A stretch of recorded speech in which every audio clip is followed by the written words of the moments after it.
आदमी पार्टी उन तमाम सीटों जिस पर कहा जा रहा है कि बहुत असरदार साबित होंगे।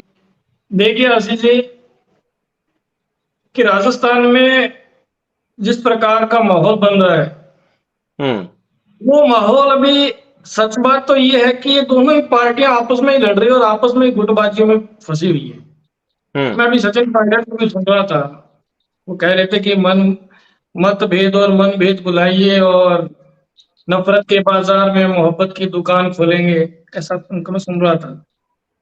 एक तरफ आपने ये कहा कि समाजवादी पार्टी के नेता क्या किस प्रकार से कटाक्ष कर रहे हैं अलायंस अलायंस बता दूं कि इस जो सदन है, देश के प्रधानमंत्री ने जिस प्रकार से एक तानाशाही जो अपनाई है कि इनसे कोई सवाल करे उसको उठाओ और जेल में डाल दो, अंग्रेजों वाला शासन, उसके खिलाफ एक अलायंस बना था।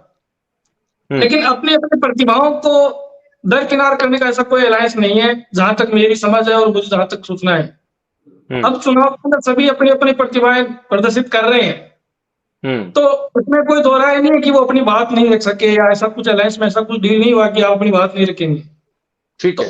तो अभी जिस प्रकार से मैं कांग्रेस की सरकार को ही कहूंगा और बीजेपी की बात भी करूंगा मैं, तो जिस प्रकार से कह रहे थे कि हमारी बहुत सारी योजनाएं हैं जो जनता के हित में थी, तो आपको घबराना नहीं चाहिए। आपको तो उन योजनाओं के नाम पर फटाक से सारी लिस्ट जारी कर देनी, 200 विधानसभा सीटों पे प्रत्याशी उतार देने चाहिए थे, क्योंकि आप तो जीत रहे हो, आप तो सरकार रिपीट करने वाली हो।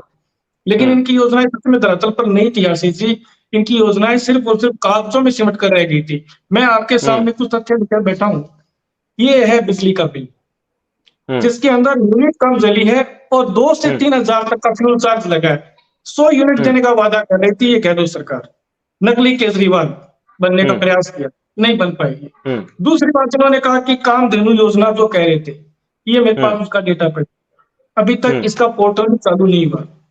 कांग्रेस और बीजेपी ने, दोनों ही पार्टियों ने मिलकर इस राजस्थान की जनता को, और बात करें तो पूरे भारत की बात करें, इन्होंने सोच रखा है कि जनता को लाइन में लगाना है, लाइन में लगाएंगे, जनता जितना पीसेगी हमारा नंबर उतना जल्दी आ जाएगा। आज बात करें कि यह देश के प्रधानमंत्री एक सीएम को हराने के लिए चक्कर काट रहे हैं। एक तरफ वो महिला कानून, एक महिला अध्यादेश लेके आए हैं कि महिला की इतनी बात कर रहे हैं, लेकिन एक महिला से घबराए हुए हैं।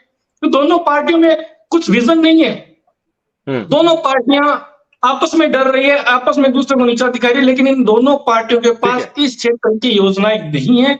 ये दोनों पार्टियां अंदर से फेल हो चुकी है। 3-3 बार इन्होंने यात्राएं निकाली, सब फेल हुई। आशीष जी सुनिएगा, अभी इन्होंने कहा कि हमारी योजनाएं जो किसानों के हित में थी, कई बार इन्होंने किसानों के हित की बात की। मेरे पड़ोसी क्षेत्र के अंदर किसानों ने जिस प्रकार से नरमे की फसल थी वो खराब हुई, एक दिन जबकि इनकी सरकार थी, वहां पे उनके चेयरमैन का बोर्ड मंत्री भी थे, वहां पे नहीं संभाला इनके। दूसरी बात करें कि भारतीय जनता पार्टी, इनके भी 24 सांसद हैं और इनके पास बेहतर एमएलए। आज तक इन्होंने प्रयास ही नहीं किया कि हमें विपक्ष की भूमिका निभानी है। ये चाहते ही नहीं है कि हम विपक्ष की भूमिका निभाएं, क्योंकि ये महंगाई की बात नहीं कर सकते, ये किसान की बात नहीं कर सकते, बेरोजगारों की बात नहीं कर सकते, क्योंकि इन्होंने 2014 में ये सारी बातें कर ली। अब ये कर नहीं सकते हैं, सिर्फ एक ही बात लेके आते हैं, बोले राजस्थान, कभी कहते हैं परिवर्तन यात्रा, फिर कहते हैं जन आक्रोश यात्रा, लेकिन ये इन मुद्दों पे बात नहीं करेंगे। ये बेरोजगारी की बात इसलिए नहीं कर सकते क्योंकि इन्होंने पूरे देश को बेचने का ठेका ले रखा है, इन्होंने बेरोजगारी बढ़ा दी, इसलिए ये कर नहीं सकते। महंगाई का मैं इसलिए नहीं बोल सकते क्योंकि आटा दाल चावल पर जीएसटी लगा दिया, इसके अलावा इनके पास बचा नहीं है लास्ट तक। अब लास्ट में ये भी आ जाएगा कि हम जो बोल रहे हैं उस पर भी ये जीएसटी ना लगा दे, इस बात का भी हमें डर लगता है कभी। तो इनके पास योजना विजन नहीं है, ये सिर्फ और सिर्फ घर का सामान बेचकर देश चलाने का काम कर रहे हैं और ये कह रहे हैं कि हमारे प्रधानमंत्री विश्व के अंदर छा रहे हैं। आप बताइए, जब इस देश का देश का वो व्यक्ति जो वोट लेकर सरकार बनाता है, जो भूखा सोता है, उसके घर के अंदर बच्चे पढ़ नहीं पाए।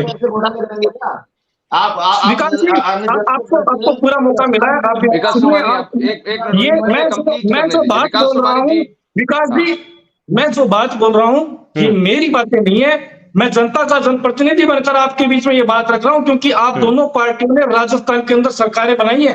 आपने पहले सरकारी होगा है और भारतीय जनता पार्टी भी रही है केंद्र के अंदर। राधेश्याम उपाध्याय, और उसकी चर्चा से होगा क्या? उस पर मैं प्रमोद तिवारी जी आपके पास राजस्थान में उन विषयों पे चर्चा नहीं हो रही है। चलिए ठीक उन है, विषयों पे प्रमोद चर्चा तिवारी नहीं जी, हो रही है आपने जो सब कुछ विषय सुना। आज भी इन ओके दोनों सर, पार्टियों को ललकार रही है।